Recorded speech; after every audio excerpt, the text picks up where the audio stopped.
Hello everyone, welcome back to another episode of our/Tales from Tech Support. In today's episode, what do you mean we told you to stop the backups? This PC isn't used by anybody, so we can unplug it. How to lose your appeasement with this one simple trick. You're IT, so you do it. I'm just gonna quit instead, how's that? Before we get started, make sure to subscribe so you will never miss a video. So let's get started. What do you mean we told you to stop the backups? So a bit of background first. I used to be a shift team lead for a hosted outsourcing company that provided our own software on AS400 based systems to various financial institutions. Some of these companies were very small and only had a single box. Some were larger and had a pair of boxes, usually one serving as the live environment and one as the test environment. Others had more for different functions. Some did all their own development, others paid us to do their dev and bug fixing work for them. One of the most important things we handled in the NOC was physical backups. Each box had its own backup schedule, where it would back up to IBM Ultrium tapes. Each morning, one of our tasks was to remove the tape from the previous night's backup, scan the barcode, and send them off-site to our secure storage facility. Once that was done, we'd make sure that the scratch tape for the next scheduled backup was loaded and ready to go. This one company we dealt with had both a live and test environment, and had their own in-house developers. Initially they were both backed up nightly, but due to a cost-limiting exercise, the IT manager on their side submitted a change request to limit the test system to one backup per week, to be carried out on a Friday night. No problem. Amend the backup schedules and update the documentation to reflect the change. All sorted. I wasn't there when all of this happened, but it was all included and documented on the shift handover report when our team took over, so we knew we didn't have to load tapes for this particular box until Friday. About 8 months later, we received a P1 ticket in the NOC from one of their developers. This happened on a Thursday afternoon. I'm sure you can see where this is going by now. Help! Library ABC 1234 on the test system was just accidentally deleted. Please, can this be restored from last night's backup urgently? My tech who received the ticket confirmed with me correctly that they were now on weekly backups on this particular box, and the most recent backup we had was almost a week old. My tech relays this back to the end user in an email. The user calls back immediately. No. That's not good enough. If that's the most recent backup you have, that means we've lost almost a week's worth of critical work. I need to speak to your supervisor immediately. I duly took over the call. Your colleague has just informed me that you've stopped backing up this system daily. This is unacceptable. As I heard my colleague explain, the backup schedules are decided by your company, and as this was a test system as opposed to a live environment, the decision was taken on your side to reduce the backup frequency from daily to weekly. You need to speak to your IT department for clarity on this. I'll do that. You haven't heard the last of this. About half an hour later, another one of my guys gets a call asking to be put straight through to me. Yes, this is John Smith, the systems manager from company XYZ. I just had an interesting conversation with one of my developers stating that you've stopped doing our backups that we're paying you to perform. Just for your information, this call is being recorded, and I've got a conference call with our solicitors in 15 minutes whereby if this is not resolved satisfactorily by that time, we will be filing a lawsuit for the cost of our lost development work, and a recording of this call will be used as evidence. Wow, talk about aggressive. I explained to the guy that 8 months ago, someone at their company submitted a change request that we reduce the backup frequency on this system from daily to weekly, and this was carried out as requested. Well, that's just insane. Nobody here would have done that. I need the name of the person who submitted the request as well as the person on your side who actioned the request without verifying that the request was received from an authorized member of our CAB. Okay, well, I wasn't on shift when that change was made, but it will have all been documented on our ticketing system. Bear with me a second. Here we go. So the request was made on April 12th this year by a John Smith, systems manager. That's you, right? That's not right. There must be another person here with that name. You've got two John Smiths, both working as systems managers? Does that not get confusing? No, I don't recall asking you to do this. Well, we have the email saved to the original ticket. along with several emails back and forth where we asked you to clarify a couple of points, and also a scanned copy of the sign change form where you've written your name and signature. Did you want me to forward these over for your solicitors?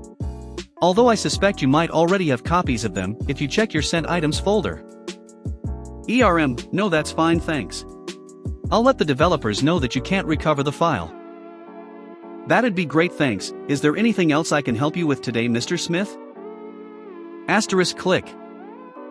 Printed off the ticket and dug out a copy of the call recording to forward around to the team, and I added this to my training guides for new hires as an example of why documenting everything is critical. Always remember rules 1 through 10 of tech support. Cover your arse and document everything. This PC isn't used by anybody, so we can unplug it.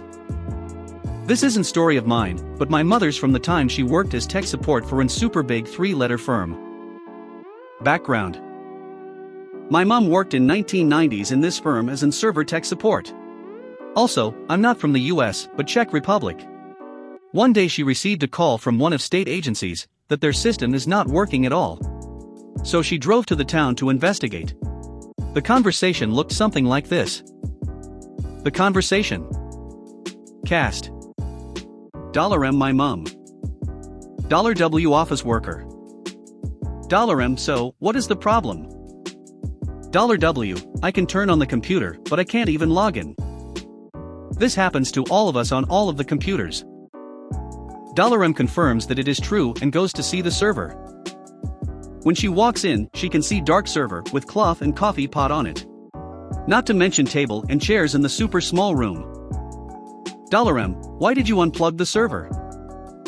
$W, oh, we thought that it's not needed since nobody works on this computer. And this is the only air-conditioned room in the building, so we made it our rest area. The outcome. This happened again few weeks later.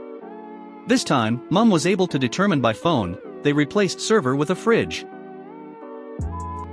How to lose your appeasement with this one simple trick. So this happened almost 8 years ago, but it's something I routinely bring up to new hires when training/nesting because it is highly effective. Backstory, our company had an issue with a product, we were aware of it, but still had to do damage control. I was on the phones at the supervisor level, and had been handling upset customers who didn't think our appeasement was sufficient, and I thought I had heard everything. Cue Queen Karen. When a customer requests an escalation, someone in my role has to take it after the customer-facing advisor briefs us on the case. This advisor warned me I had quite the handful here, and I said no worries, I got this, and I joined the advisor when the customer was taken off of hold, and we were immediately greeted with "FING took you long enough." Due to the issue overwhelming us and management only approving overtime that day, we had a 45-minute escalation queue, and our 5-minute briefing time had been reduced to 3 minutes, so this customer had been waiting about 48 minutes to speak with me. I was introduced, and the advisor left the call. This is when the fun begins. Me, hello, customer on dash. Customer, I know the CEO and I'm a shareholder. I know my rights, and if you don't give me what I want right now, I'll hang up this phone, and you will be fired. Me, okay, I apologize if you feel our appeasement offer is insufficient. I can escalate your case to see if we can grant an additional appeasement, but I would need at least 48 hours to see what can be done. Customer, I know the FING CEO. I can call him right now and have you fired, so do it now. In this moment, all my frustration and rage boiled over, and instead of screaming her stupid, I decided to call her bluff. Me, after pausing to regain my composure, ma'am, I can clearly see you are very important, and since you have clearly stated twice that you have a far more effective path of escalation than any I can provide, I feel it is best that you follow your escalation path. Silence for a good 30 seconds followed by what? Me, you said twice during our conversation you can directly speak with our CEO. My escalation path ends far before the CEO or any other senior officer in the company, so I think it's best you follow your escalation path. Realizing she screwed up, she tries to walk it back. Customer, no, you see. Me, no. I simply cannot allow you to continue down this path when you have a far more effective way to resolve this issue. I will make sure to note this in your case and on your account so you don't have to bother with our less effective escalation path in the future. I hope you have a great day. Click. In case you're wondering what happened, she filed a formal complaint when she called another advisor who saw my notes and complied with her request. My manager thought it was hilarious and took the extraordinary step to call her and ask why the customer was bothering her staff when she could have dealt with the CEO directly and gotten her preferred resolution. The customer was dumbfounded that we actually believed her and whined about getting the appeasement. My manager held the line on denying appeasement and advised the customer to choose her words more carefully going forward. So, yeah, if you call tech support and say you personally know the CEO of the company, you may get an advisor I trained who will close your case and refer you to your escalation path. You're IT, so you do it. I'm just gonna quit instead, how's that? Background: I owned a small software company. The non-profit organization down the hall asked us if we would donate an hour once a week to help with IT, Active Directory, and Exchange stuff. The manager there was a friend of mine from outside work. I agreed since it felt like a nice pro bono thing to do for a cause I supported, and she promised to be a gatekeeper. And for a long while it worked out quite well. Once a week one of us would walk down the hall to their suite, she'd give us a small list of IT honeydews. We'd even get cookies. She did a great job of keeping users under control and appreciated our donation of time and expertise. It was good karma. Then she left the organization. Stupidly, I thought nothing would change. So I go down there a couple weeks later for the usual IT and cookies. Karen is moving offices and needs help moving her computer. Damn it, Jim, I'm a software developer, not a moving company, goes through my head. Nevertheless, I help unplug everything from her standard desktop-sized workstation. I'm going to need your help carrying everything to your new office. I explain that I'm recovering from surgery and simply cannot carry heavy objects. She's miffed, but helps me get a cart and we move the computer. This is back in the days of heavy, large CRT 19 monitors, the ones that weigh close to 50 pounds. There's already an identical monitor, same brand, same size, in the new location. What about the monitor, she says. I've plugged the computer into the monitor that's already in your new office. It's identical. But I want my monitor, she points at the old one. Like I said, I can't carry heavy items. It's easier if you just move all your post-it notes from your old monitor to your new one. That's not my job, she says. That's your job. Move the monitor. And that was the fuck it, I quit moment. I just lost it. Karen, this is very decidedly not my job. I volunteer my time here. I already told you I'm recovering from surgery, and I'm not moving a 50 pounds monitor for the same reason you won't. It's too heavy. You're on your own. I walk out, super pissed. The following morning, I go in again to talk to the executive director. I explain that we can't help with IT anymore, we have to focus on our own business, and would not be donating any more time. I offer to send one of my colleagues down just to finish hooking up Karen's computer, but he would not be moving any heavy objects, and I'd be happy to recommend an IT consulting company for ongoing support. Of course, they have no choice, so that's what happens.